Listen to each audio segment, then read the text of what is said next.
तुम जहां कहीं भी होगे मौत तुम्हें आकर पकड़ लेगी, अगरचे तुम मजबूत किले में क्यों ना बैठ जाओ। दुनिया का कोई हकीम ऐसा माजून नहीं तैयार किया जो मौत से बचा ले। साइंस इतनी तरक्की करके भी आज तक मौत की दवा नहीं बना सका, कोई नहीं बना सकता क़यामत तक। कुरान में अल्लाह का वादा है, लिकुल्लि उम्मतिन अजल, हर जमात को या हर इंसान को मौत आनी है। इदा जा अजलुहुम फला यस्तअखिरून साअतन वला यस्तक़दिमून, जब वो अजल आ जाए, जब वो वक्त मुकर्रर आ जाए तो अल्लाह ताला कुरान में फरमाता है एक सेकंड ना पहले आएगी ना बाद में आएगी, वो वक्त मुकर्रर सबका है। अचानक हमारा भी ऐलान हो जाएगा कि वो दुनिया से चले गए, इंतकाल कर गए, चंद दिनों के बाद फिर मामूल पर सब लोग आ जाएंगे और सब लोग अपने अपने घर बार में। उसी तरह हज़रत सुफियान सौरी रदी अल्लाह ताला अन्हु फरमाते हैं, लोग जो है घरों को कहते हैं ना, कारी साहब के घर वाले, जाहिर सी बात है उनके बच्चे भी होंगे। कितनी बड़ी आफत आई उनके घर पर, अचानक बाप चला गया और बच्चे यतीम हो गए, घर कैसे चलेगा, बच्चियों को कौन देखेगा। घर वालों की सोचते हैं, सही बात है, लेकिन बुजुर्गों का सोचना कुछ और ही था। हज़रत सुफियान सौरी एक जनाजे में थे और जनाजा जा रहा था, 8 साल की बच्ची जनाजे के पीछे थी जिसके बाप का इंतकाल हुआ था। वो रोई जा रही थी, हमारे घर पर कितनी बड़ी मुसीबत आई, हमारे बाप चले गए। हज़रत सुफियान सौरी ने उस बच्ची को देखकर जवाब दिया, बेटी तुम्हारे घर पर नहीं, जो तुम्हारे बाप पर मौत वाली जो मुसीबत आई है इससे बढ़कर कभी कोई आ ही नहीं सकती। मौत यह ऐसी आजमाइश और ऐसी मुसीबत कि इससे बड़ी कुछ नहीं। तुम लोगों का क्या, घर वालों का, कल फिर खड़े हो जाओगे, 2 दिन खाना नहीं बनेगा, 3 दिन नहीं बनेगा, फिर खाओगे।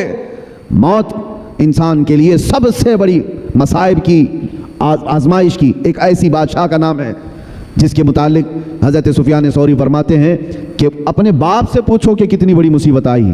मौत इसको हल्के में मत लो, आसानी पे मत लो। और जब दफन करके आ गए दूसरे दिन, वो कब्रस्तान गए थे, हज़रत सुफियान कब्रस्तान गए हैं और वही बच्ची कब्र के पास बैठी रो रही और क्या कह रही थी अपने बाप से कि अब्बा जब आप बीमार थे तो बिछोने में बिछा देती, ओढ़ने में ला के देती, आपको भूख लगती खाने में लाती, दवाइयाँ मैं पिलाती, कल की रात कैसी गुजरी आपकी, कौन बिस्तर पूछा, कौन ओढ़ना पूछा, कौन दवाइयाँ और कौन खाने पूछा।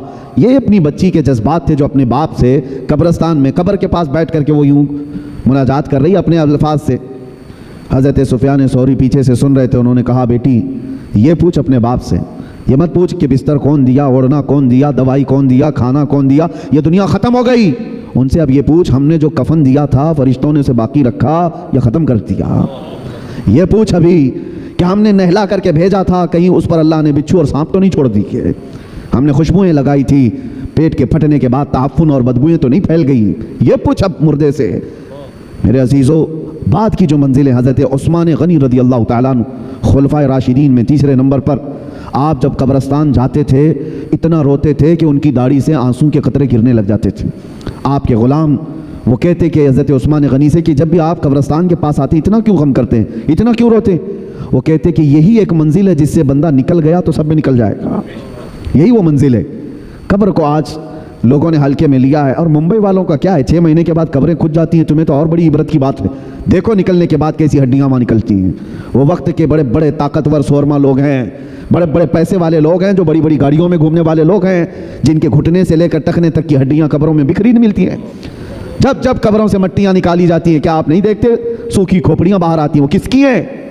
वो भी अपने वक्त के बड़े बड़े ताकतवर लोग थे, उम्दा कपड़े पहनने वाले लोग, उम्दा घरों में रहने वाले लोग, बहुत बड़े बड़े महल्लात में रहने वाले लोग भी थे। उनके जिस्म गला दिए गए, सब खत्म हो गया। रसूल करीम सल्लल्लाहु ताला अलैहि वसल्लम ने हज़रत अबू हुरैरा को दिखा करके फरमाया था, एक गड्ढे के पास जहाँ मुर्दों की बहुत सारी हड्डियाँ पड़ी थी, मेरे आका सल्लल्लाहु अलैहि वसल्लम ने फरमाया कि अबू हुरैरा जानते हो ये वो लोग हैं जो उम्दा सवारियों पर सवारी किया करते थे, बहुत उम्दा लिबास में घूमा करते और उनके खाने बड़े उम्दा थे, लेकिन आज ये ताफुन का शिकार हैं, कीड़ों की ग़िज़ा बना दिए गए।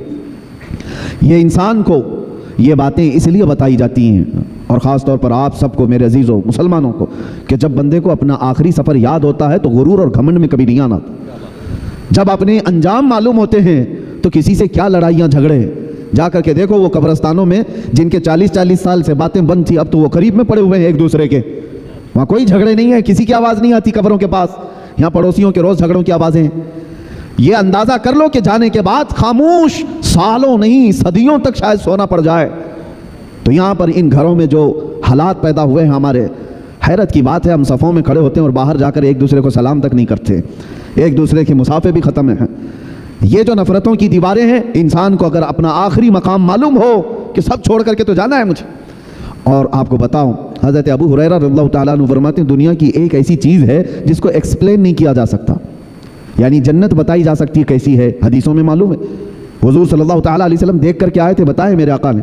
جہنم کے مناظر بتائے گئے ہیں کہ کیسے کیسے عذابات ہیں، بہت ساری چیزیں، قبروں کے حالات بھی بتا دیے گئے. لیکن حضرت ابو ہریرہ فرماتے ہیں ایک چیز ایسی ہے جس کو ایکسپلین نہیں کیا جا سکتا، وہ موت ہے. وہ کیسے انداز میں آتی ہے؟ کیونکہ جس نے چکھ لیا وہ بتانے کے لیے آیا نہیں. جس کو آئی موت وہ دوبارہ آ کر بتایا کبھی نہیں کہ کیسے آتی ہے. اور جو پہلے سے بتایا ہے وہ یا تو پھر بزرگوں کی باتوں کو بتائے گا. ہاں، اللہ کے نبی صلی اللہ تعالیٰ علیہ وسلم نے جو بتایا ہے وہ ہمارے لیے یقینی ہے.